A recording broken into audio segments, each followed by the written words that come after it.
Afternoon. Welcome to the July 25, 2018 meeting of the Metropolitan Council.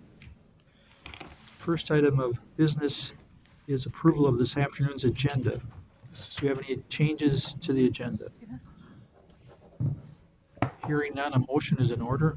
So moved. Second. Motion's been made and seconded to approve this afternoon's agenda. Any further discussion? Hearing none, call the question. All those in favor of the motion, please indicate by saying aye. Aye. All those opposed to the motion, please indicate by saying no. Motion carries. Agenda has been approved. Next item is approval of minutes of the July 18, 2018 Metropolitan Council special meeting. Any corrections that are necessary? Whereas I tease people things you wish you would have said.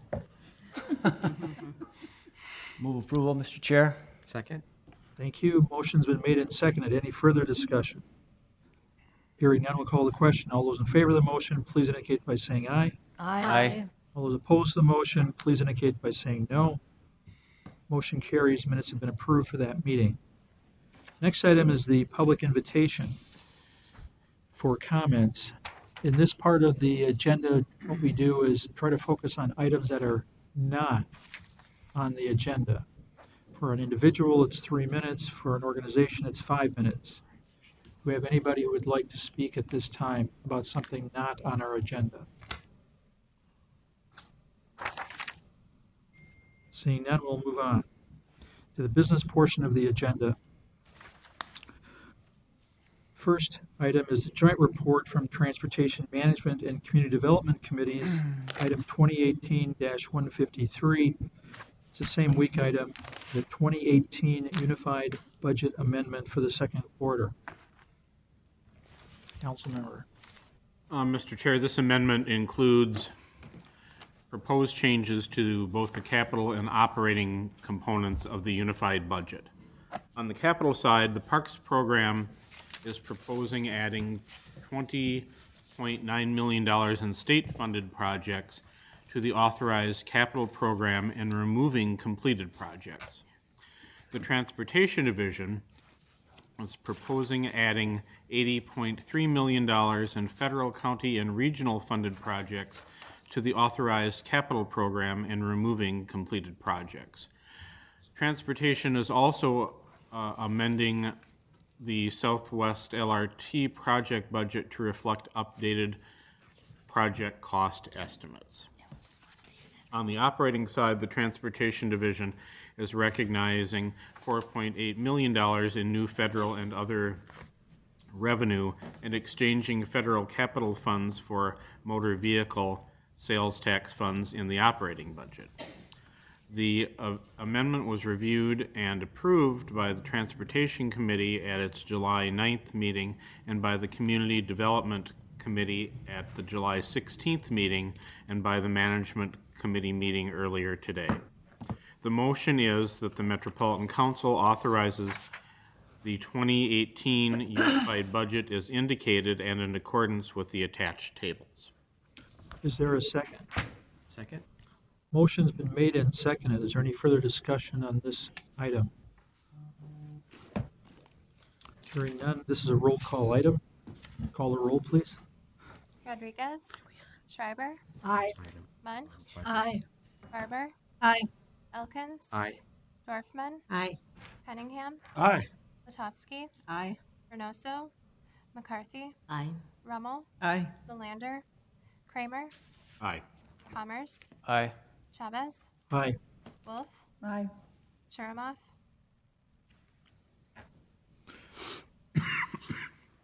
Motion passes. That amendment has been adopted.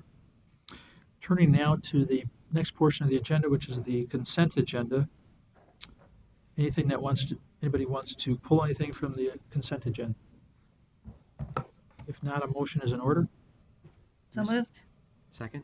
Motion's been made and seconded to adopt or approve the items from the consent agenda. Is there any further discussion? Hearing none, we'll call the question. All those in favor of the motion, please indicate by saying aye. Aye. All those opposed to the motion, please indicate by saying no. Motion carries. Those items have been adopted. Turning now to the next portion, which is reports of standing committees. First committee is Community Development. Councilmember Commerce? Thank you, Mr. Chairman. I have 5 items to report on behalf of the Community Development Committee. The first is item 2018-171. That is annual Metropolitan Regional Parks operation and maintenance allocation. It's to allocate $8.54 million in state appropriations for annual regional parks operations and maintenance for fiscal year 19. The state of Minnesota provides funding to pay a portion of regional park system operating and maintenance costs. And according to law, funding is allocated using a formula based on each regional park's implementing agency's proportional shares of the system visits, acreage, and eligible expenditures for the previous calendar year. Council staff have reviewed the regional park submissions and applied eligibility requirements to determine allocation amounts. Payments to agencies are expected to begin on August 1st or as soon thereafter as the council receives the funds from the state of Minnesota. So, Mr. Chair, I'd like to move on behalf of the committee that the Metropolitan Council accept the Regional Park System State Fiscal Year 2019 Operation and Maintenance Report as shown in Table 1 of the staff report. Second. Motion's been made and seconded. Is there any further discussion? Hearing none, we'll call a question on that item. All those in favor of the motion, please indicate by saying aye. Aye. All those opposed to the motion, please indicate by saying no. Motion carries. Next item, 2018-172. Thank you, Mr. Chairman. The next item is to release the draft 2040 Regional Parks Policy Plan update for public comment and to set the public hearing date on that document. As you know, over the past 10 months, council staff developed the draft 2040 Regional Parks Policy Plan update on behalf of the council through engagement with community members, through focus group surveys, and 2014 stakeholder follow-up, as well as regional park implementing agencies and their boards. Also engagement with council members through the council member work group, the Community Development Committee, and the Committee of the Whole. Also, the council advisory committees, including Metropolitan Parks and Open Space Commission, Equity Advisory Committee, and the Land Use Advisory Committee. And then finally, important contributions from council staff. This update to the policy plan reaffirms and strengthens the 2040 Regional Parks Policy Plan that was established in February 2015, including the council's commitment to strengthen equitable use of the regional park system. The Metropolitan Parks and Open Space Commission and the Community Development Committee have recommended that the council accept the draft plan for public comment and set the public hearing date.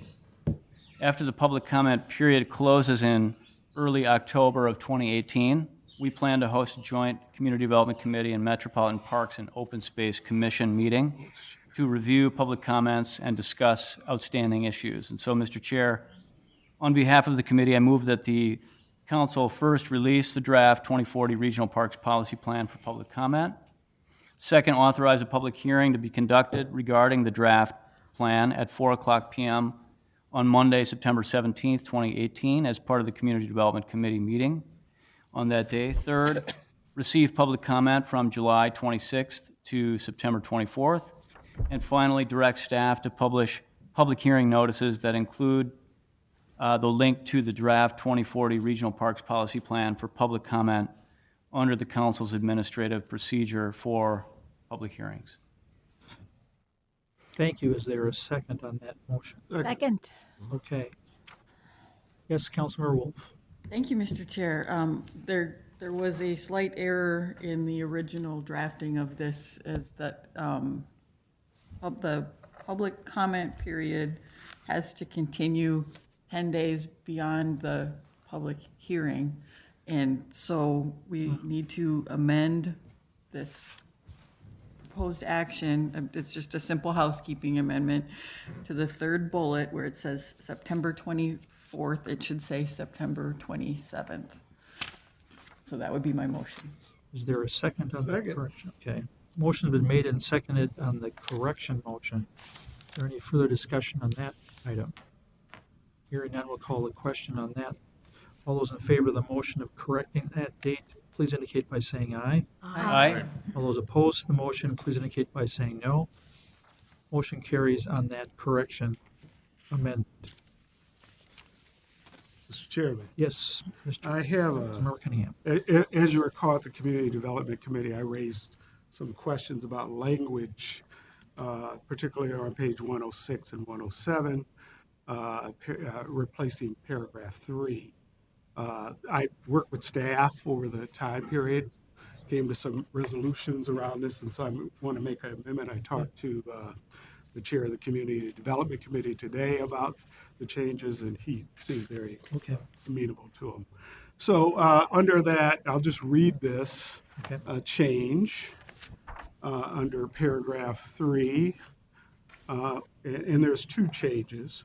It would strike the paragraph that says, while the council will not use these questions for project prioritization, the information provided the council with a mechanism to track and monitor efforts and progress towards strengthening equitable use of regional park systems. So that would get struck, and that would be replaced by the information provides the council with a mechanism to track and monitor efforts and progress towards strengthening equitable use of the regional park system. The Metropolitan Parks and Open Space Commission and the council will use the equity toolkit to review, assess, and on occasion shift the order of the prioritization list of capital projects submitted to the state for state and regional bonds and other funding sources as appropriate and allowable, not including the parks and trails legacy projects. Reprioritization will in no way apply to regional parks implementing agency projects that serve as a match to federal or state funds. The review of the proposed projects will in no way alter an agency's share of funding received from the state and regional bonds. And the second part of this is addition, as you recall, that I had raised in the Committee of the Whole about reinserting the language around set-asides, competitive equity grants, instead of just saying equity grants. So with that, Mr. Chairman, I'd ask for, see if there's a second for my motion and ask for a vote on this matter. Thank you, Councilmember Cunningham. Is there a second? I'll second it. All right, we got a motion and a second on this specific amendment. Is there any further? Yes. Is this anywhere in writing in front of us that we can look at, or had it been sent out? I mean, it sounds okay, but it's Sure. not an insignificant change, and so it'd be good to see it. Councilmember McCarthy. Thank you, Mr. Chair. And also, you said page 106 and 107. Which number, what line numbers were you replacing? Ma'am, I don't have that right in front of me, so maybe staff can be helpful here.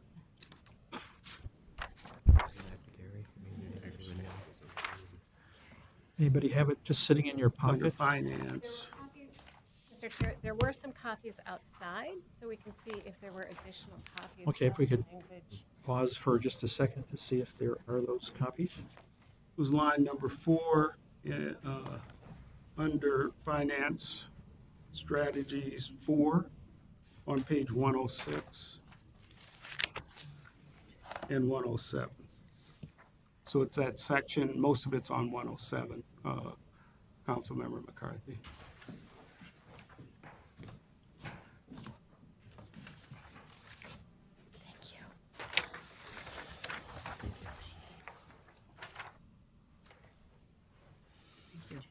I have. Thank you. Oh, thank you. And, Mr. Chairman, if I could, this language is consistent with what we had in the plan previously.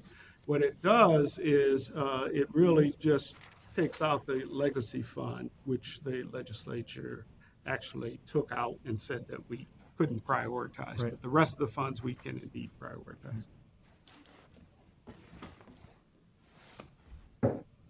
So this is language that we've really already vetted in 2015. Mr. Chairman, if I Yes, might just Councilmember add, Cunningham. Councilmember Cunningham and I did talk about this afternoon. I'm supportive of this change. I think Good. it's, retaining this language, I think, is clarifying and does not in any way diminish the product that we bring to the community for public comment. And as Councilmember Cunningham just noted, this is essentially a retention of this language, both in spirit and I think in the text. Thank you, Councilmember Commerce. Councilmember Wu. Thank you, Mr. Chair. I would speak in opposition to this amendment. I, as you know, have been serving on the Parks and Open Space Commission for 8 years now. Been through several policy plan updates. When we put this in 2015, it was a part of a list of, I think, 11 different initiatives on the equity front, and the other 10 are still there, but this is just half of one of the 11 initiatives that was that were changes that were put into the 2015 plan. And I would suggest that they weren't actually very carefully vetted when they went in 2015. It was, the list went through, we said, we'll try it all, see how it goes.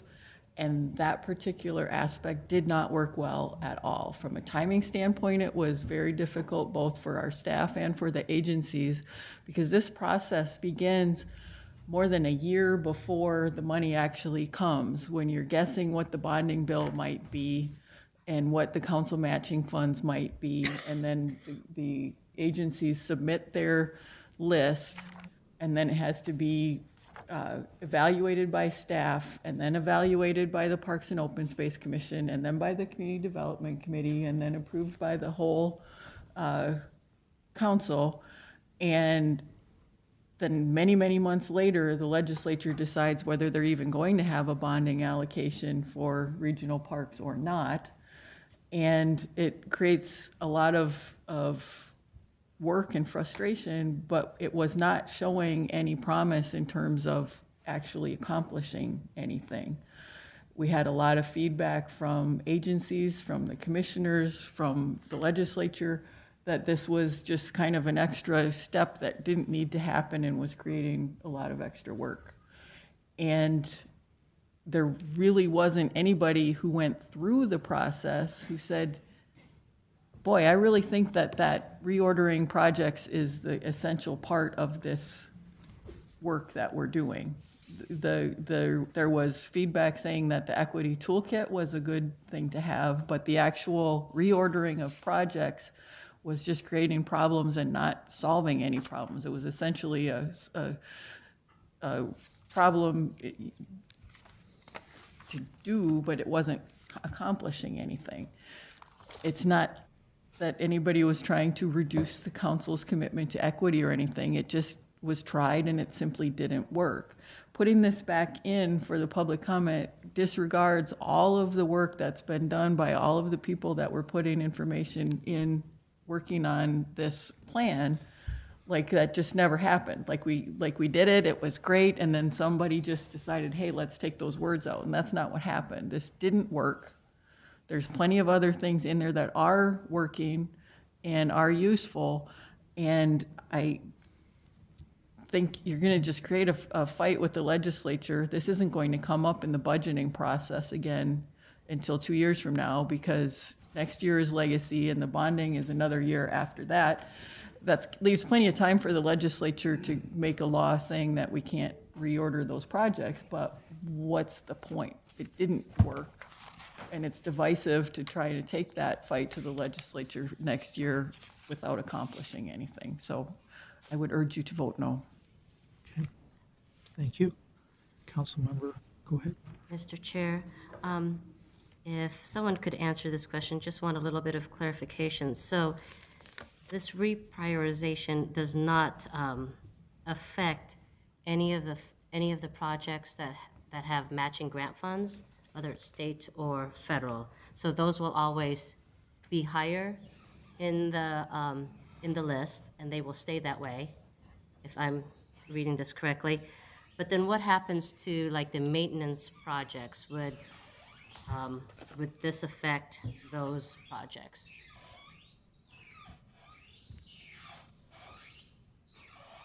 Councilmember Wolf or Councilmember Commerce? Mr. Chair, my reading of this is that this is specific to capital and not to operating.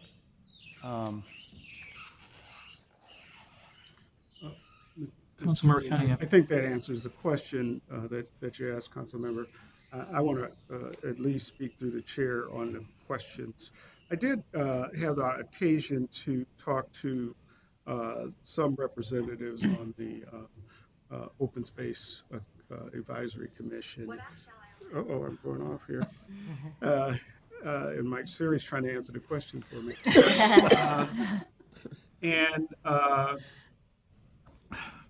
What I got from them was enthusiastic support for this change. The legislature did act, and they made some decisions, and we're respecting and operating within that. I do think that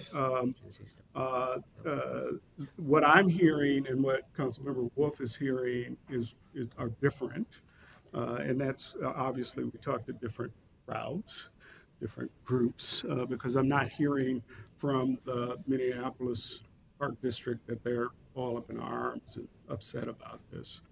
In fact, they are very pleased that we're taking this issue of equity and taking it seriously and putting it in our plan.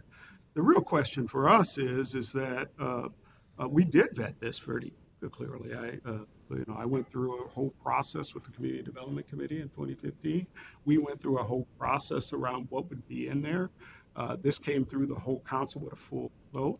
And the other question is that if we are given documents and then we're saying we're just a rubber stamp, that whatever comes before us, we just pass through, that's one question. We should be able to look at what comes before us, weigh that, and then bring amendments and recommendations back to our committee, to this body for consideration. So to suggest that changes or amendments aren't appropriate, I don't think is correct. I think that's our role.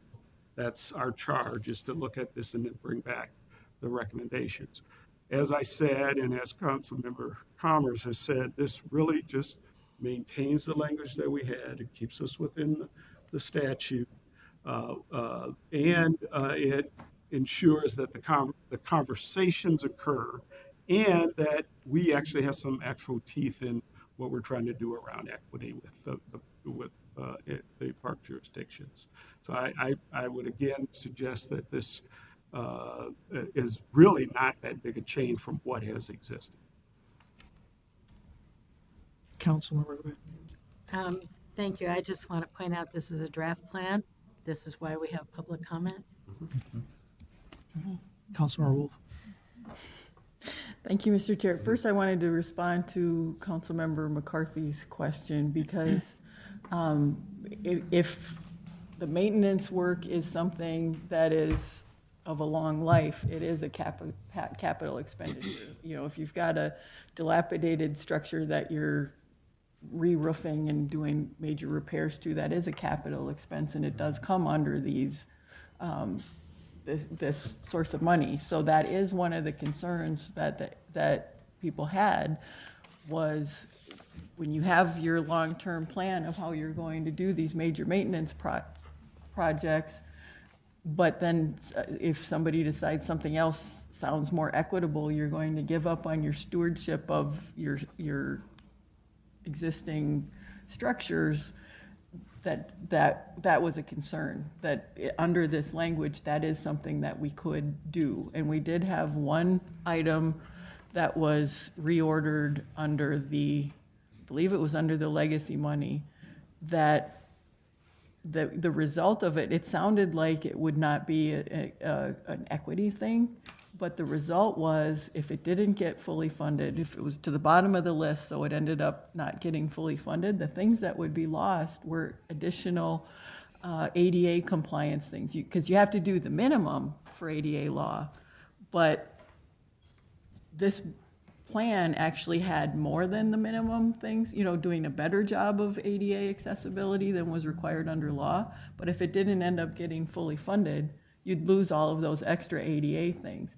It ends up being much more complex than it would sound on the surface. And I would also reiterate that in the 2015 plan, we did not vet all of those items. There was a council member who came down to the Parks and Open Space Commission and told them, you will put all of these things in the plan. And there, we did not have discussion on each individual item on whether or not they would actually work or not. We put them all in, we tried them. That little piece didn't work, and I think we need to respect the work that's been done by the Parks and Open Space Commission. I did see the email from the one Parks and Open Space Commission member on wanting to put this back in, and I did not see anything in that email that I saw as actual evidence that there was anything wrong. And the person who wrote the email has never been through this process. They're new to the Parks and Open Space Commission. I still respect the opinions of the other people who have been through this and saw how it didn't work and the stress that it created. Thank you. Thank you, Councilmember. Further comments on this? I had a question for Councilmember Cunningham about the amendment. Is the spirit of the new text really starting with the not including the parks and trails legacy projects and then the rest of the amendment for an express call out to say these things are not being touched? Those are the ones that were the subject of the Mr. legislation. Chairman, the spirit of this really is regarding the use of the toolkit, the review and assessment, Right. and then giving the on occasion that things would be prioritized based on what comes out of that equity toolkit. Because then you're using equity as a lens for guiding how we use our resources with the parks. And so that's the spirit. And then the other piece of it is that you just mentioned really is about making sure that we stay within the bounds of the law, and with regards to how that would be allocated, how we would use that prioritization. So, for example, the issue of that the legacy funds wouldn't be part of that. The prioritization is part of that to stay within the scope of the law. And then finally, these discussions are hard, right? Meaning these discussions about equity, access, and opportunity are not comfortable discussions for people to have because they reorganize and reorder things that have existed for a long time. And so if I expect that staff and folks will have some discomfort. We can't make change without some discomfort. If we're gonna make change, there's gonna be some conversations that aren't gonna be as comfortable as they once were. And so I think that's part of the process. And so if we're just here to make everybody comfortable and go with what is, then we will maintain what is. And so I would, I know I expanded on your question, Mr. Chairman, but I just wanted to put that point out there is that, we will get to yes with our partners, but we do need to have the conversation and we do need to ensure that staff have the tools that are necessary to have those conversations. And that's what this does. Thank you. Any further? Yes, Councilmember Kramer. Mr. Chair, without including the language, I don't see how we get any commentary about how it has worked in the past. We know what the Parks and Open Spaces Commission has said, but we're not adopting this today. We're releasing a document for comment.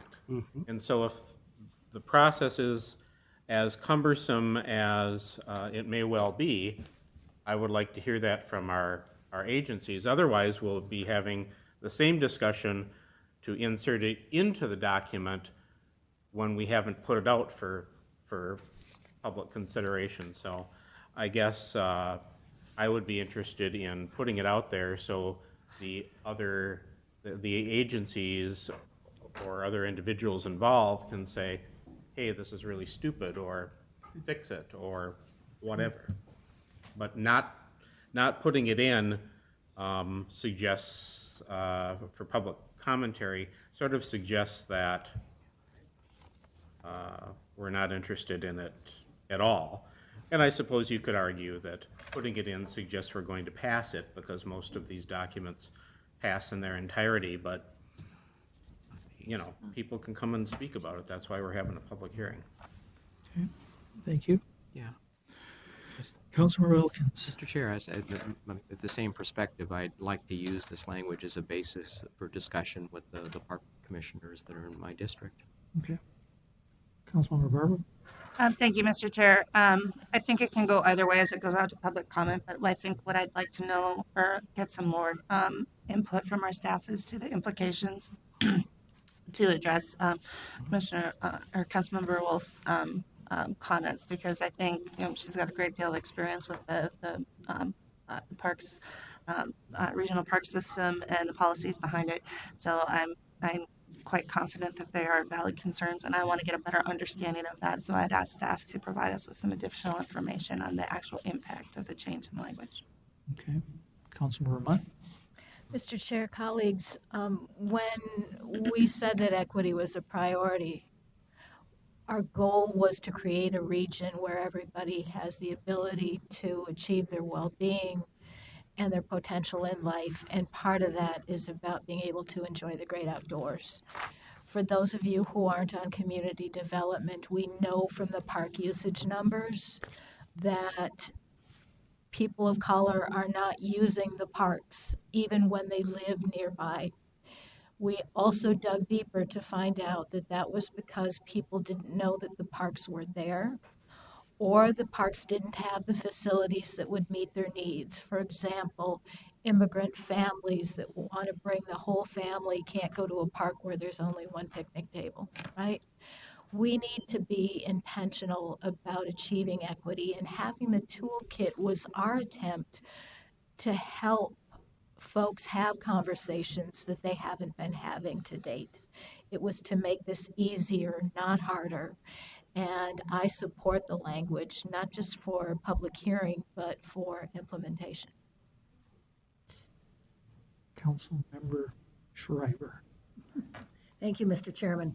Our eyes are always, this is more technical than I agree with the comments here. Our eyes go to the red ink. But if you look at the first sentence on the last paragraph, there's additional language in there, and it says that the council will create, fund, and administer a set-aside competitive equity grant program. Can someone explain to me what direction of that is, and what that would mean if this was adopted? Want me to do it or staff? Whoever I think starts first. Mr. Chairman, if you recall, at the community development, at the committee of the whole, thank you. You bet. It's, We were right here. I'm trying to see through this this haze of cough medicine or whatever, but the staff indicated that that wasn't a huge deal, that it's reinserting the language that was originally there that I had asked for. So this was language we passed before, that this was indeed language. My concern about it was that we make sure that it's a set aside and not something that just gets melded into with everything else, so that we can actually evaluate what is the impact of this once we do it. And so I just was concerned that we were weakening the language instead of strengthening the language or maintaining what we had. So that was my, Councilmember Schreiber, that was my intent. Thank you. And when staff responded, they basically said, oh, fine, it's not a big deal. And I want everyone to know that I actually have been in contact with staff throughout the development of this. In fact, late in last night, we were actually working on this. So I haven't heard any real objections from staff with regards to the language here. And so we'll see how it plays out with the testimony that comes forth. And, as Councilmember Dorfman and Councilmember Kramer and others have said, that's really why we're here, is to put stuff out and then hear it and then look at that once we hear that feedback, and then we can make some determinations on on how that goes. I hope that answers your question, Councilmember. Thank you. Councilmember, go ahead. Thank you, Mr. Chair. And like Councilmember Shriver said, our eyes go to the red ink. The paragraph that precedes the insert seems to say, at least in my reading, almost the same thing as the insert that Councilmember Cunningham is advocating. And so I'm trying to understand, what does the change that he's inserting add to what is in the previous paragraph? Mr. Chairman, Councilmember, what the change is really reinserting the prioritization for those in that paragraph for those projects that are not prohibited for us to prioritize by the legislature. So that's really the change in that first paragraph. And it talks about on occasion. So it's not like it's going to happen for all projects, et cetera, et cetera.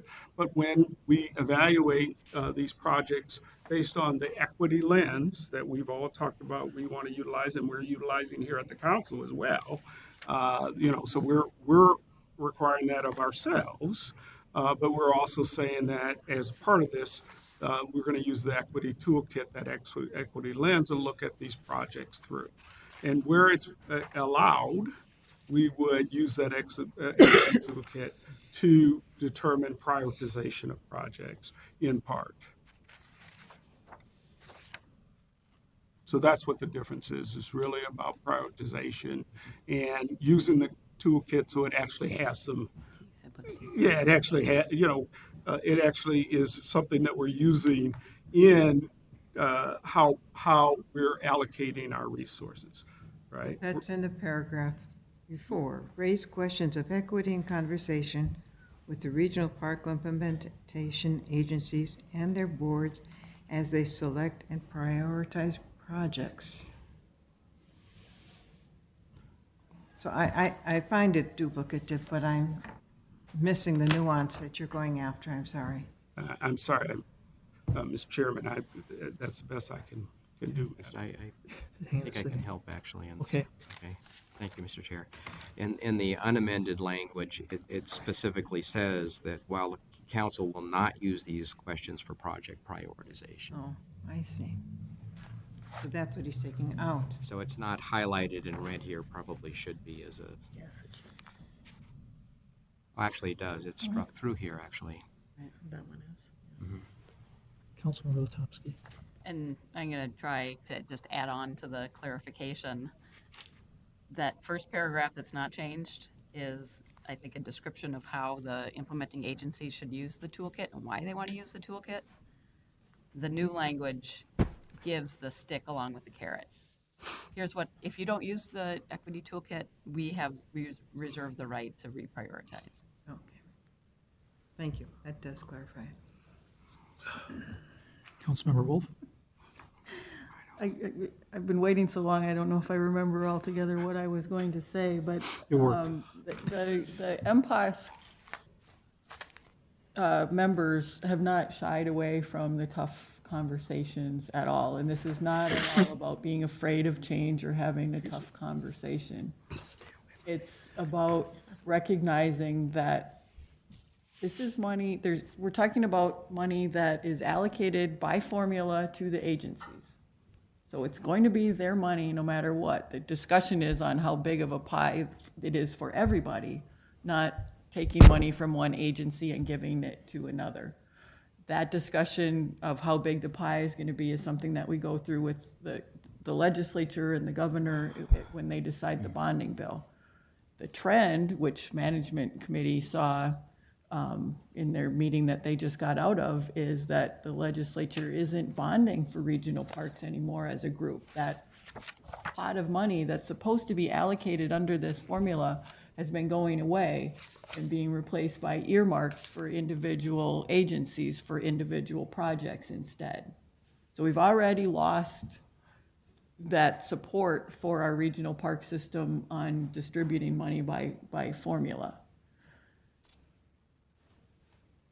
It doesn't give anybody more money than another because they're doing a better job. It just decides within that amount of money that they may or may not get from the bonding bill, what order their project should go in. The discussion with all of the stakeholders in putting together this draft was that, yes, we still want to have that tough discussion, but we don't want to tell you within your allotment of money, this project has to be higher up on the list than that project. That's the only change in the draft that's without this amendment. The only change is we will not reorder your project on money that's yours through formula. There's this other program in the next paragraph underneath that red language that is proposed to be a competitive program that has not yet been fully developed that would be purely about equity. I would think that if you want to put energy into it, would be the place where you put it, not on reordering projects that really truly are maintenance. And some of these agencies have $10 million of backlogs of projects that are eligible for reimbursement through their allocation that they've paid for up front because they couldn't wait for the council to come up with the money to provide them through our capital program. So there's some of the agencies could go years on just putting in their backlog and never get caught up. But yet we're talking about reordering their projects in their little tiny bit of money when you've got this other program and you're saying that's not enough. We want to micromanage your maintenance of your capital on your formula money. It makes us look like bullies. If that makes you guys all happy, you vote however you want. But I don't think it's the role of the council to be a bully. It's our role to prove to the region every single day that what we do is worthwhile and adds to the vitality of our nation, not to bully on formula funds. Thank you. Further comments? Yes, Councilman. Thank you, Mr. Chair. Reading this again, this always happens. I came up with an entirely, well, not entirely unrelated question, but a question I think for staff. In the final paragraph in there where it talks about the set-aside competitive program, make sure it says that here.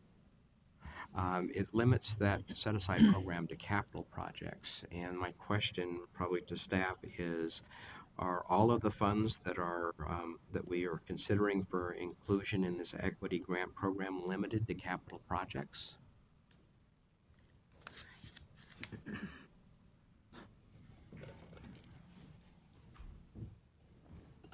Mr. Chair, Councilmember Elkins, on this particular question, at this point, the funds that we have identified to fund the equity grant program or the set-aside equity grant program would be using bonding resources. And so to that extent, they would be limited to capital uses. Certainly, if there are other sources of funds that are put into the equity grant program, then it would be freed of those additional limitations on the focus on capital. So the interest fund, for example? Yeah, because I think that I had that specifically in mind as something that could be used for things other than just capital. Mr. Chair, Councilmember Elkins, that's certainly correct. Those are decisions that have not yet been made. Mm-hmm. And so at this point, because the funds have been anticipated to come out of bonding resources, it's the focus on capital, and certainly that is likely to be a larger source of funding, but could not be the only source of funding. But is this language limiting if we identify those sorts of funding?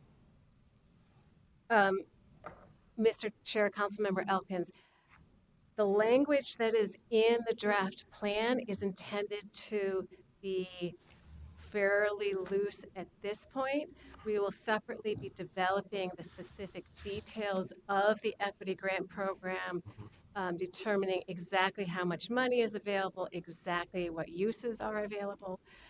The intent is for all of that to come together at that later time.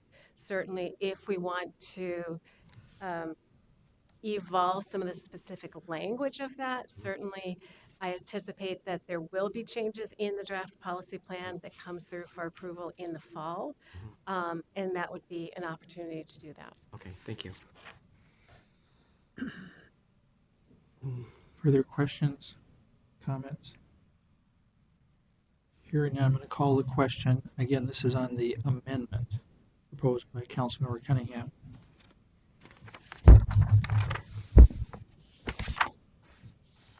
All those in favor of the motion for the amendment, please indicate by saying aye. Aye. All those opposed to the motion for the amendment, please indicate by saying no. No. Motion carries. Now we'll vote on the substance of the motion as amended.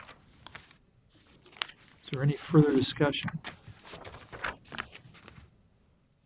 Hearing none, we'll call the question on the motion as amended.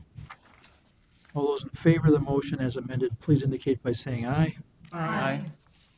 All those opposed to the motion, please indicate by saying no. No. Motion carries. Thank you for your patience working through that. Mr. Chair? Yes. Question. When would we expect that this actually be available to the public on the website?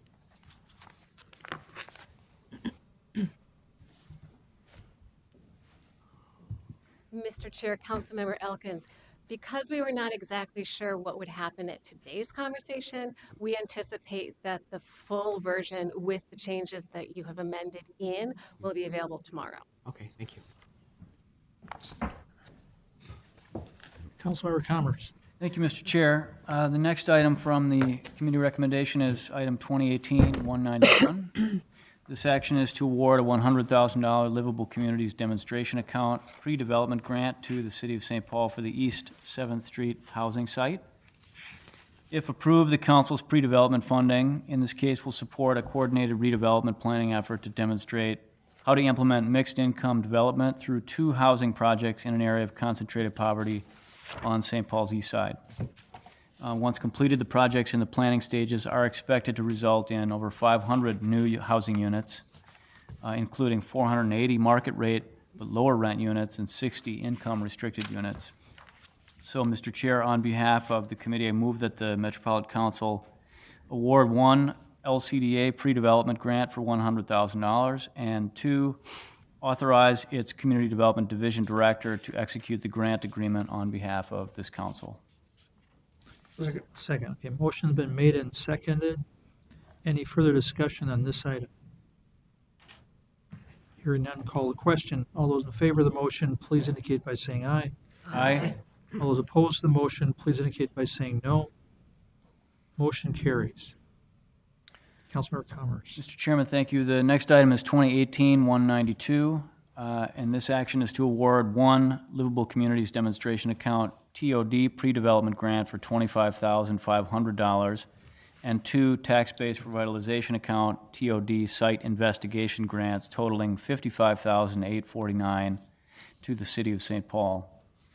If approved, the council's pre-development and site investigation funding will support pre-development planning for the potential move of downtown St. Paul YMCA to the Osborne 370, formerly known as the Ecolab building, which is proximate to the Green Line Central Station.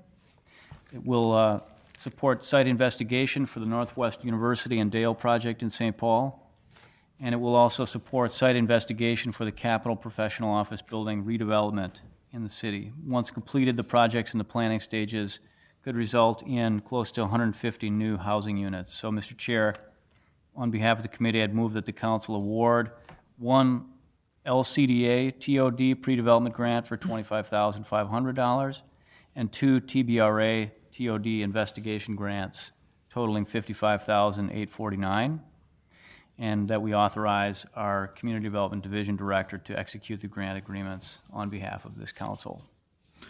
Thank you. Is there a second? Second. Motion's been made and seconded on that item. Is there any further discussion? Hearing none, we'll call the question. All those in favor of the motion, please indicate by saying aye. Aye. All those opposed to the motion, please indicate by saying no. Motion carries. Next item. Mr. Chair, thank you. This is the final item from the Community Development Committee. This is 2018-195. It's an administrative action required to comply with council procurement policy. Council authorization is required for the regional administrator to execute all agreements over $500,000. This item will authorize the regional administrator to execute agreements with Anoka County, Dakota County, Minneapolis Park and Recreation Board, Three Rivers Park District, Washington County, Carver County, the City of New Hope, the City of St. Paul, Ramsey County, and the City of Matamidi. This item is consistent with past council action, and all projects listed in Attachment 1 are included in the council's second quarter budget amendment approved at the beginning of today's meeting.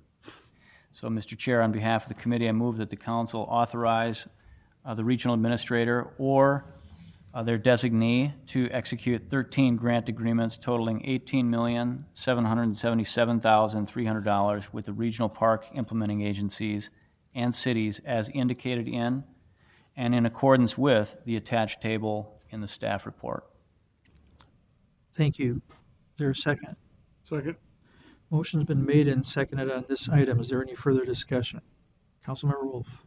Thank you, Mr. Chair. I would just like to point out that if you look at the table that shows what these appropriations actually are on it's attachment 1 to the agenda item, and you look at the bottom 1, 2, 3, 4, 5 items on there that are all direct appropriations, they total $10.5 million out of that $18.77 million.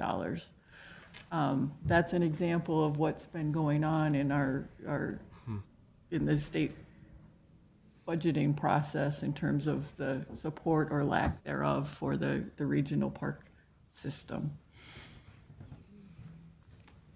Further comments? Thank you, Councilmember Wolf, because we just talked about this at Management Committee. Any further discussion? Hearing none, we'll call the question. All those in favor of the motion, please indicate by saying aye. Aye. All those opposed to the motion, please indicate by saying no. Motion carries. Thank you, Councilmember Commerce. Turning now to the Environment Committee. Councilmember Rummel. Thank you, Mr. Chair and members. Business item 2018-199, same week, is a request for adoption of MCES wastewater rates and charges. I invite Ned Smith, our Director of Environmental Services, Finance and Review, to provide a summary of this item. Mr. Smith. Thank you, Councilmember Rummel and Mr. Chair and members of the committee.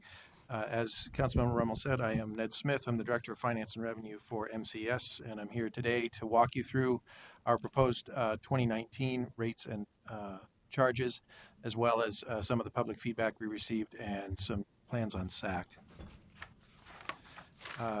Councilmember Rummel just read the action, so we will move on to the overview. So we will walk through our 2019 rate setting schedule, an overview of our customer workshops and open houses and the progress we made there, 2019 executive summary of the rates, and then our proposed sources and uses behind the budget, as well as our debt service, and then some changes we're making to SAC, both on the commercial and the industrial side, and then we'll stand for any questions.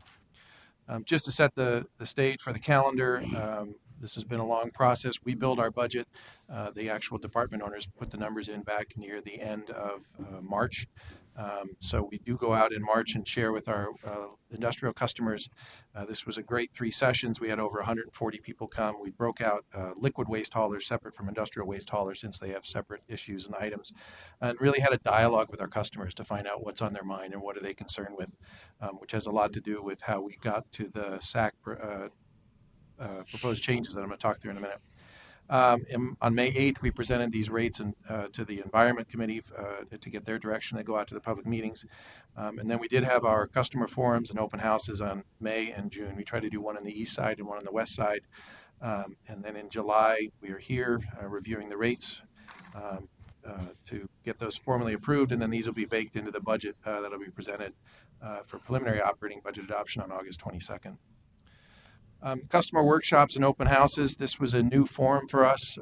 We wanted to make this much more of a dialogue, much less of Met Council talking at you and more of sitting down with our customers to see what's on their mind and what they want to know about. One of the revolutionary things we did was actually borrowing from Industrial Waste idea, and that was to set up 12 stations. And those 12 stations were kind of in a semicircle around the room, and we had the first 30 minutes of the meeting, gave all of the attendees the opportunity to go around to each one of these stations, which were set up by department subject matter experts with such topics as your calculations for your individual city's municipal wastewater charge. We had a table for SAC, for the I&I program, our capital program, industrial waste, interceptors, EQA, water supply, wastewater reuse, to name a few. Customers were really appreciative of that approach. One of the other kind of takeaways from this was each table set up a poster to kind of give an overview of what their topic was. Those posters were then condensed down into 8.5 by 11 flyer sheets that are also available on the web that representatives can take back to their elected officials to help them understand the work we're doing. I do want to thank the council members that took time out of their day to join us, including Councilmember Rodriguez, Councilmember McCarthy, Councilmember Chavez, and Councilmember Barber. It's always great to see the home team there supporting us. The meetings were well received. We have 40 attendees from 33 customer communities with a lot of positive feedback from them. We do a kind of a post workshop summary survey that we send out to everyone electronically for them to fill out. You can read some of the comments we got. The fact sheets were very helpful, very informative, and people definitely want to come back for more, and not just because of the great cookies. In terms of our actual proposed rates for 2019, we are looking at a regional wastewater charge increase of 3.5%. That is across the entire region. It is important to remember that each city or community within the region will pay a slightly different rate depending on what their flow is as a percent of the total. That's the way we do our allocation of our charges. Cities like this because it gives them consistent billing. It doesn't fluctuate with rain. They also like it because we can tell them what their 2019 charges are going to be as early as May. We make some minor changes in adjustments, but when we send out the final bills in August, they'll be within 1 to 2% of the estimates they received in May. So most cities are building their budgets in June and July, so they appreciate that predictability. The sewer availability charge itself will not change. We're still at $2,485 per SAC unit. That's the same since January 1 of 2014. I'd love to say it's a result of our brilliant financial management, but it's mostly a result of the outstanding development that's happening in the region, and I'll walk through some of those numbers. Our industrial strength charge and our permit fees are also increasing in line with the regional charge of 3.4 and 3.5%. Our uses themselves are 6% over 2018. However, if we back out our pass-through grants, they are 4.7% increase. Changes from the May 8th. We'll go through this quickly since most of you didn't see what we had in May 8th. But it is interesting to note we have very important to show for 2018, we are reflecting now the $4.7 million in approved carry forward items. Carry forward items, you remember, are things that were started in the prior year but weren't completed. So we bring those forward so that there's budget available for those. But it's very important to point out for 2019, we have increased our expense and our revenue budget by $5 million for the pass-through grants for inflow and infiltration. So those were just passed by the legislature in May and signed by the governor. We're very excited for that opportunity to continue to improve the regional infrastructure. And we are also thankful to our RA partners for decreasing the interdivisional charges by $300,000. So always grateful for budget containing efforts. In terms of the overall proposed revenue sources, we're looking at $305 million for 2019. You can see the majority of those are indeed from municipal wastewater charges at 75%. We do have a sewer availability charge at 15%, so that is still a material portion. That is a one-time charge for people who connect or expand their use of the system, but it is a material revenue source for us. And if that went away, our monthly wastewater fees would go up about 15 to 20%. Industrial waste at 5%, and then other again is mostly appropriations, including the I&I grants. And if you look at this chart versus 2018 versus 17 versus 16, it would look very similar. So consistent and steady in our use of in our source of revenues. Uses, a similar story, no dramatic change from year to year. Debt service, number one, expense at 46%. And then our salaries and benefits, number two, at 22%. The rest are spread out across the various categories.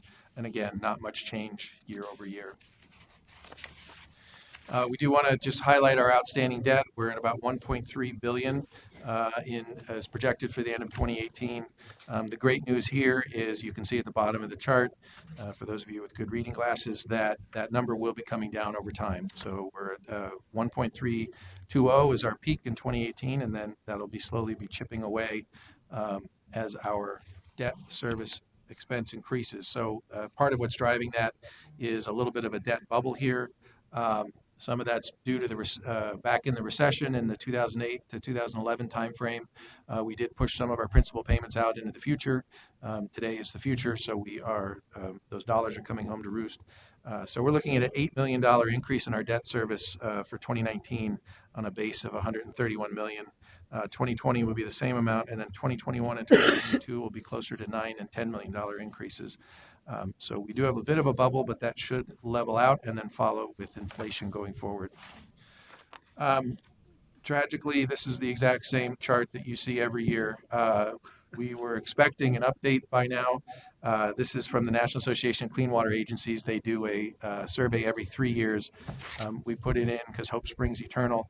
The survey is due to be published in the summer of 2018. It now appears to be published late summer of 2018. So as soon as we get those numbers, we will get those out. However, preliminary numbers we've seen show that we're still at about 35 to 37% cheaper than the national average for retail sewer rates per household. So we're still a very competitive advantage over similarly sized cities for our wastewater fees. So one of the things that we heard from our industrial customers in our industrial forums was to think about other ways that we can charge SAC. We're in the process right now of vetting this out with cities and with customers. But fundamentally what we're doing is giving customers, industrial waste customers, a choice on their industrial waste SAC. So there are industrial process SAC. So there's two types of SAC that industrial customers pay. One is a commercial SAC, which is what every household, every restaurant, every bookstore pays. That's for the building and the people that are in it. Your industrial process SAC is to charge for the capacity needed for your industrial process. If you're a metal refinisher or a tanning company where you're sending additional flows through because of your industrial process. What fundamentally this change is it gives them the choice between purchasing any SAC needed up front, or they can rent it on an annual basis for about 1/11 of the cost of a traditional SAC. If you have a business that fluctuates up and down in terms of your productivity, this would give you an opportunity to only rent the SAC you need in a given year. And then if your productivity dropped off in a year, then you would stop paying SAC for that year until it came back up. If it was above your baseline, you would rent it again. It is on about an 11-year break even. Because in the 12th year, you do continue to rent. So it's kind of like an apartment. When you rent an apartment in the 30th year, your landlord doesn't come and say, hey, I paid off the mortgage. You don't have to pay it anymore. You have to rent it continually, regardless of the break-even period. So if you know your productivity is going to be up for more than 11 years, you would want to buy it up front if you had the capital available. But if you think your productivity is going to fluctuate, this is a great opportunity for businesses to match their expenses with their operations. And just from a timeline perspective, right now we're talking to cities that charge additional SAC, local SAC and local WAC on top of our SAC fees, because that's going to be difficult to do under this situation. So we're working with them to find out what can we provide for them so that they are able to still collect those revenues. I think everyone in the room has seen this at least 14 times, I hope, because it's really great news. But these are our changes at a high level. We're looking at changing from complicated multiple uses to a single use of gross square feet versus net square feet. If you have a remodel and we know that there's no change of use, there'll be no SAC due. And then we've also changed the grandparent date to more align with the data practices of our customer cities. All three of these ideas came from our SAC task force. And what I love about this is it actually came from the SAC task force. These were not our ideas. It was folks on the task force raised their hand and said, look at this. So we did. We've done a 6-month trial where the technicians did dual determinations for up until June 30th. They did every determination. They did the old way and the new way to make sure that it was consistent. What we found was there was revenue neutral to the overall council, so there's no loss of revenue or material gain of revenue. And in terms of individual experiences, a restaurant will be charged 10 SAC on the old system, would also be charged 10 SAC on the new system. So there's no material change to the charges. It's just easier and faster. So we talked about our SAC rate being the same since January 1 of 2015. January 1 of 2014, so that will continue into 2019. And we also see about another 3 to 5 years before we need to look at increasing SAC. And even then, it'd be a modest increase of about $25 to $50 per unit. So that, of course, is driven by the SAC units recovering. We had a massive year last year, 22,500. That's the highest on record. That was a 25% increase over 2016. So those are healthy signs of a healthy economy and a healthy development. Year to date, we're a little down to last year by a couple percentage points, but when you're riding a 25% increase from the prior year, it still feels pretty safe to be down a bit. All of that is driving for a healthy SAC reserve position. We're at $78.5 million right now. We are projecting by the end of 2018 to be at 82.4. That is just a reminder, though, we do need to keep 1 year SAC in the reserve, and that's going to be at around $40 to $45 million for the end of the year. So when the recession comes, we feel like we will be in a pretty good spot. So with that, I would remind you of the proposed action that the Metropolitan Council adopt the wastewater rates and charges outlined on page 1 at the business item to be effective January 1, 2019. And with that, I'll stand for any questions. Thank you. Questions? Yes, Chairman, I don't have a question per se, because I think I do have a comment. And the comment is that when I came on the council 7 years ago or so, all I heard about was SAC from a lot of elected officials. And I think the staff really deserve some kudos, because the relationship now is transformed, in my opinion. When I have an issue, I can come to staff and it gets addressed immediately and personally, and the customer service level has went up significantly. And so from my point of view, we've done a great job. I think I want to thank the council members that have sat on this version, because I sat on a different version of trying to get to yes with regards to the changes, because I think we're now in a better position with our stakeholders than we were when I came on the council. And I'm not hearing SAC in terms of the issues that they confront with the council. So that's my comment, and I would move, this item's been moved, and I'd like to see us vote on it. Okay, thank you, Councilmember Cunningham. Further comments? I would just like to thank you for using the photos from the Egan Community Center from my district. And the cookies were okay. All right, if there's no further discussion, the motion has been made. Is there a second? Second. Okay, motion has been made and seconded. Any further discussion?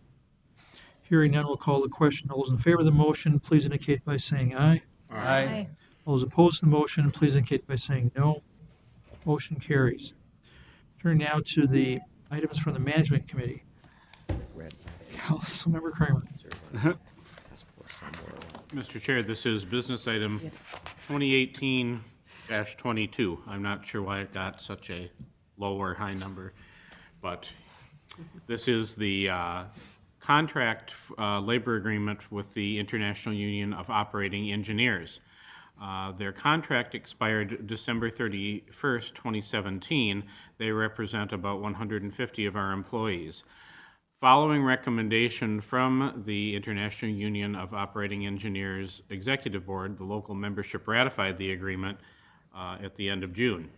The highlights of the agreement include a 3-year contract spanning January 2018 through December 2020. Each year the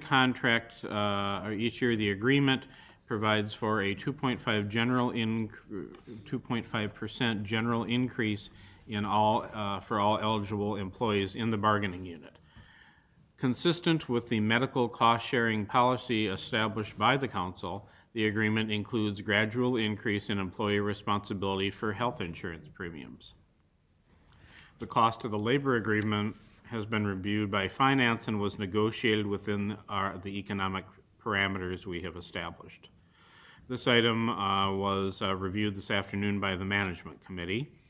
And on behalf of the Management Committee, we move approval to authorize the regional administrator to enter into a labor agreement with the International Union of Operating Engineers, Local 49, effective January 1st, 2018 through December 31st, 2020. Thank you. Councilmember Kramer, is there a second? Second.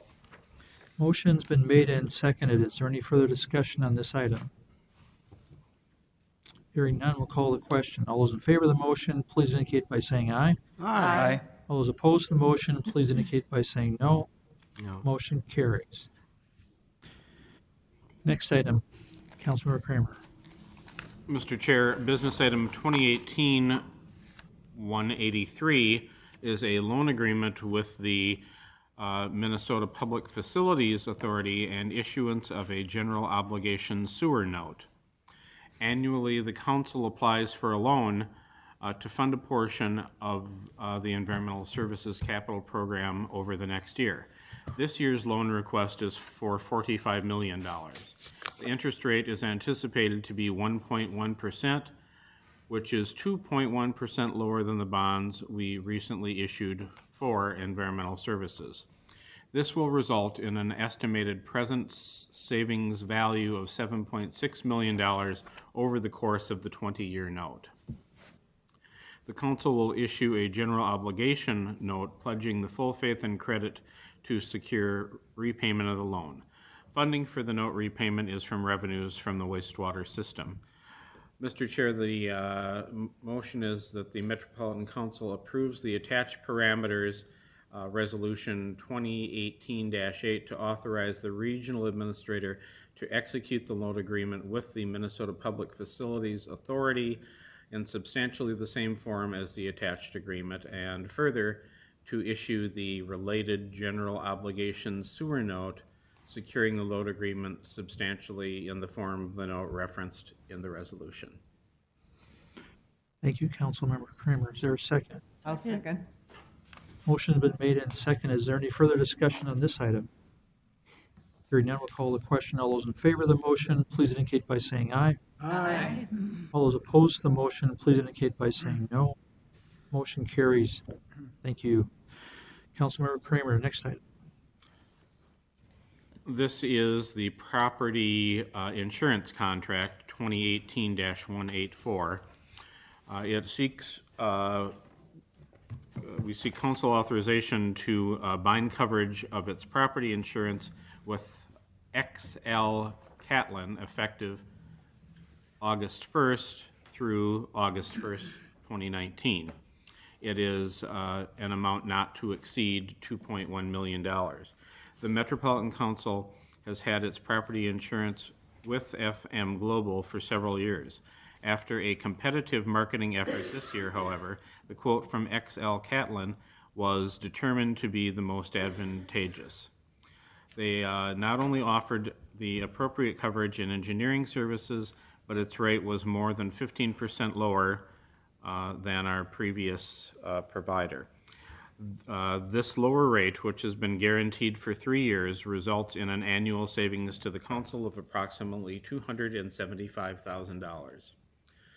So, Mr. Chair, I move that the Metropolitan Council authorize binding coverage of its property insurance with XL Catlin effective August 1st for a year through August 1st, 2019, in an amount not to exceed $2.1 million.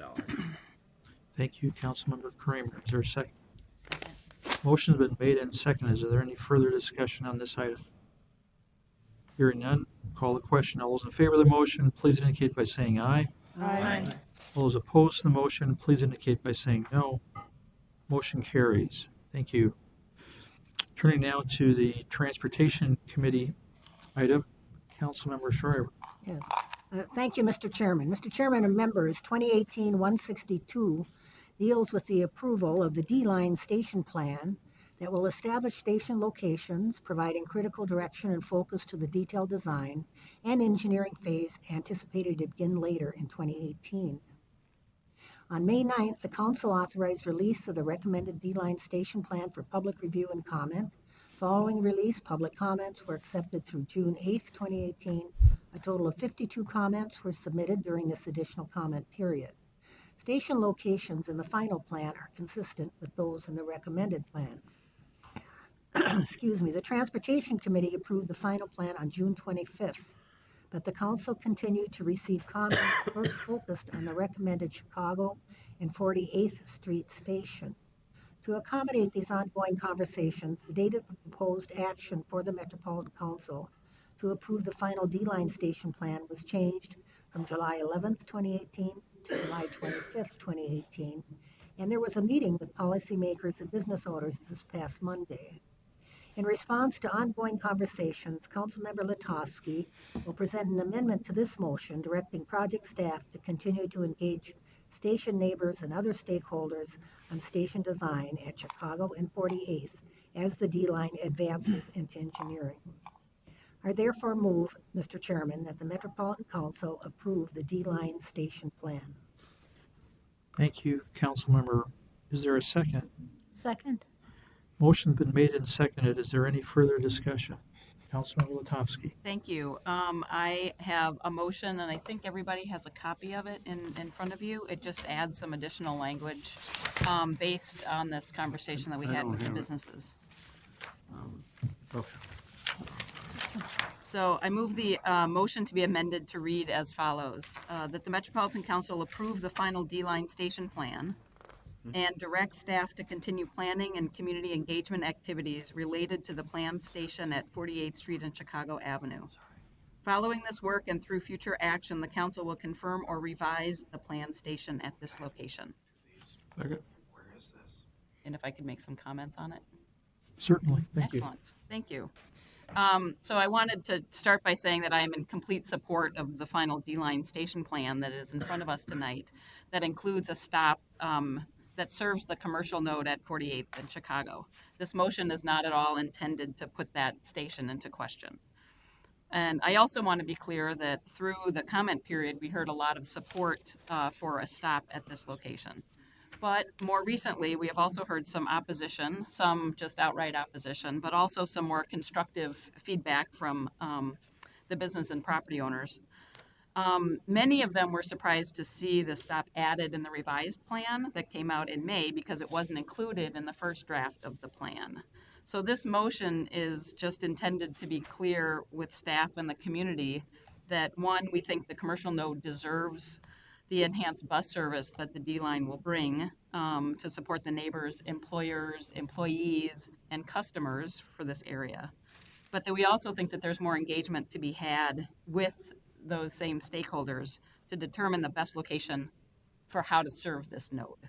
So I urge you to support this amendment. Thank you, Councilmember Latovsky. Is there any further discussion on the amendment? Hearing none, we'll call the question on the amendment. All those in favor of the motion pardon me? Need a second on it. I'll just make it. Okay, well, is there a second on that motion for the amendment? I seconded it That's earlier. what I thought. Okay. Might not have heard me. Okay. Motion been made and seconded on the amendment. Is there any further discussion on the amendment? Hearing none, we'll call the question on the motion for the amendment. All those in favor of the motion for amendment, please indicate by saying aye. Aye. All those opposed to the motion for the amendment, please indicate by saying no. Motion carries with regard to the amendment. Now we'll return to the Original. core resolution or the core motion as amended. Is there any further discussion on that? Hearing none, we'll call the question. All those in favor of the motion as amended, please indicate by saying aye. Aye. All those opposed to the motion as amended, please indicate by saying no. Motion carries. Thank you very much. Thanks. It's a good deal. Turning now to the Done. joint report from Transportation Management Committee. Councilmember Kramer, are you presenting these? Okay, all right, go for it. Thank you, Mr. Chair. These two items, 2018 and 180 and 181, pertain to a project which you may have heard of, the Southwest Light Rail Transit Green Line Extension. So there are two amendments. One is an amendment to the GKG Legal Services contract. That's the first one. The Southwest Light Rail Transit Project requires the council to co-locate within the corridor with active freight rail operations that are subject to the Surface Transportation Board. The council contracted with the GKG law firm to advise the council on STB matters and help obtain approval of the council's acquisition of the property with active freight operations. This contract amendment will cover expenses related to any filings that may be needed when the STB renders a decision on the council filings. The Transportation Committee approved the $300,000 increase at its July 6th meeting. After the Transportation Committee's July 6th meeting, the council, Hennepin County Regional Rail Authority, and the TCW Railroad resolved some STB-related issues. The council staff now estimate the GKG legal work can be completed for $150,000.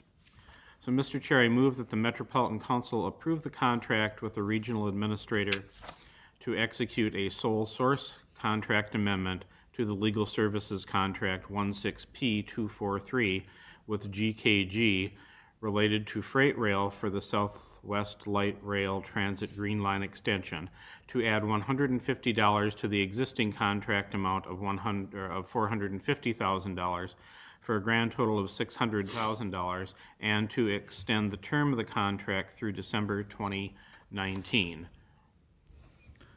Thank you, Councilmember Kramer. Mr. Chair, do you want to do both at the same time or one at a time? Let's do both. Okay. So the second one is also an amendment to a legal services contract and this is 2018-181 with Nassaman. The SWLRT project requires the council to co-locate in a corridor with active freight rail operations. It was necessary for the council to engage a law firm with freight rail experience to advise on co-location and freight railroad matters. The council first contracted with the Nassaman law firm in August of 2014. Because of the complexity and nature of the freight rail and co-location issues, the council has had to amend the contract over time. This is the sixth amendment to that contract and will cover expenses related to ongoing freight rail matters and implementation of the settlement agreement that resulted from mediation sponsored by the Surface Transportation Board. The Transportation Committee approved this amendment at its July 6th meeting. So, Mr. Chair, I am moving that the Metropolitan Council approve and authorize the regional administrator to execute a sole source contract amendment to the Legal Services Contract 14P026 with Nassaman LLP related to freight rail for the Southwest Light Rail Transit Green Line Extension to add $325,000 for a total authorized contract value of $1,625,000. Thank you, Councilmember Kramer. Is there a second on both of those? Second. Amendments? Motion's been made and seconded for both items, for both amendments. Is there any further discussion? Hearing none, we'll call the question. All those in favor of the motion, please indicate by saying aye. Aye. All those opposed to the motion, please indicate by saying no. Motion carries. Thank you.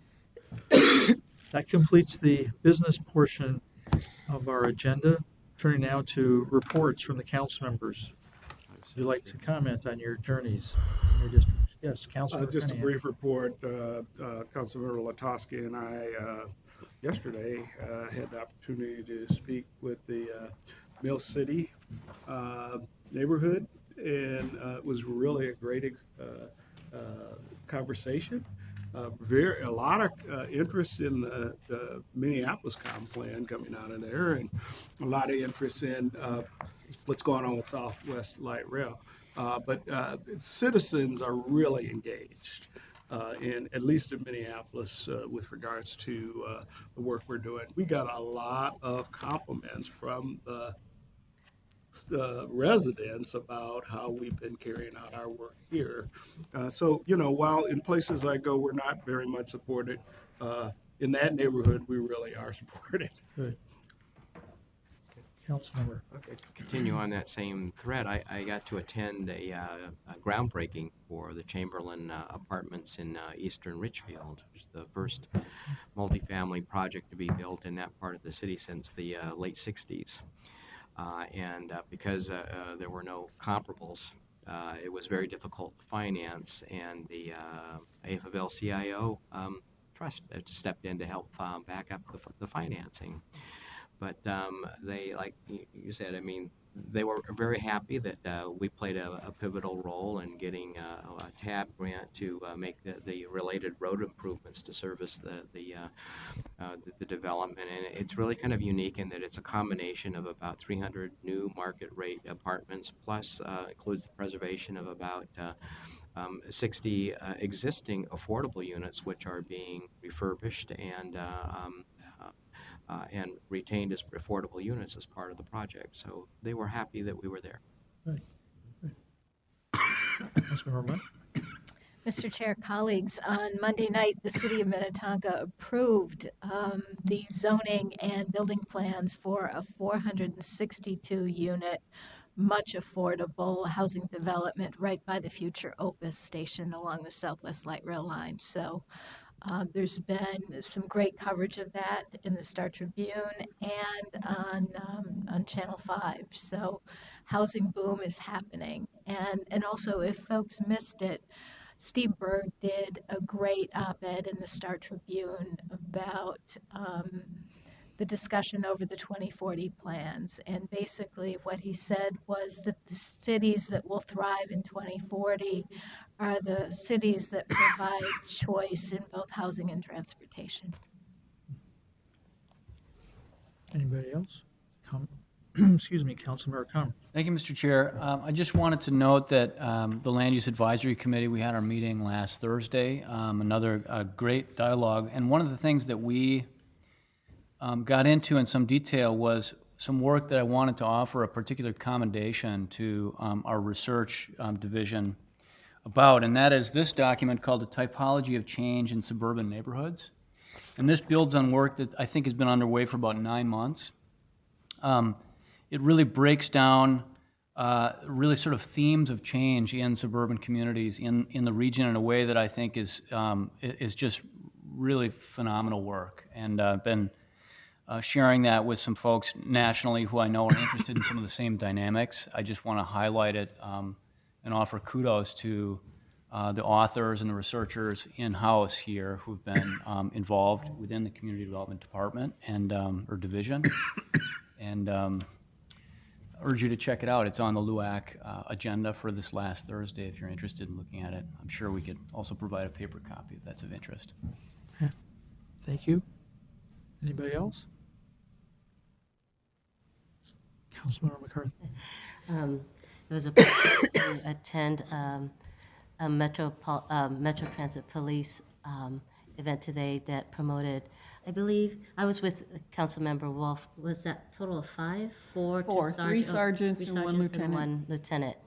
And so it's a real family out there, and it's just, and I do want to say one of the sergeants that were promoted, as many of my colleagues would really appreciate, was a woman, and she was thoroughly excited. But they're all very much qualified to do what they do, and it was just really exciting, and to see, this unit coming together and them being supported by many law enforcement agencies throughout the Twin Cities. Thanks for attending. Anybody else? I have nothing further. Regional Administration. comments. I promised Councilmember Latovsky that I would let you all know. As you might be aware, Andrew Virden, who formerly supported council members, is working on Minnesota's census efforts and leading those efforts. She left early to get to a meeting. She's representing the council in those efforts. And so if you have feedback or interest in the census, please reach out to her. On that vein, I should also add that we expect council member support staff to start next week. I believe we've replaced them with 2 excellent individuals, and they'll be reaching out as soon as they've gone through orientation. So, forthcoming. Thank you. Office of General Counsel. Yes, actually, yesterday the federal district court dismissed TCW's federal lawsuit against the council as a result of our settlement. That was dismissed with prejudice, so that's yet another hurdle cleared in building the Southwest Light Rail Transit project. The shippers and TCW have also submitted letters to the STB withdrawing their opposition to the council's filing, and we hope to get a ruling on that in the next couple of weeks. Thank you. Yes, you anticipate what's going to do. And before I jump onto that, as far as I shared a couple of comments at the management committee meeting about staff, but over the years, my journey here, when I look out into the audience and see the staff here,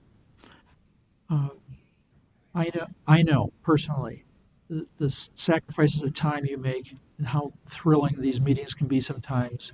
You just can't contain yourselves. Other times it's a little boring. But I really appreciate you hanging in there, doing the real homework. And to continue with that theme, there's one of the team members out there who's apparently going to, as I say, affectionately graduate finally from here. And Mr. Furman, I would really like to thank you for letting us know about your next step. And heartfelt thank you for hanging in there with us, particularly me, and humoring me over the journey here. So I really want to appreciate that, recognize that quite a bit.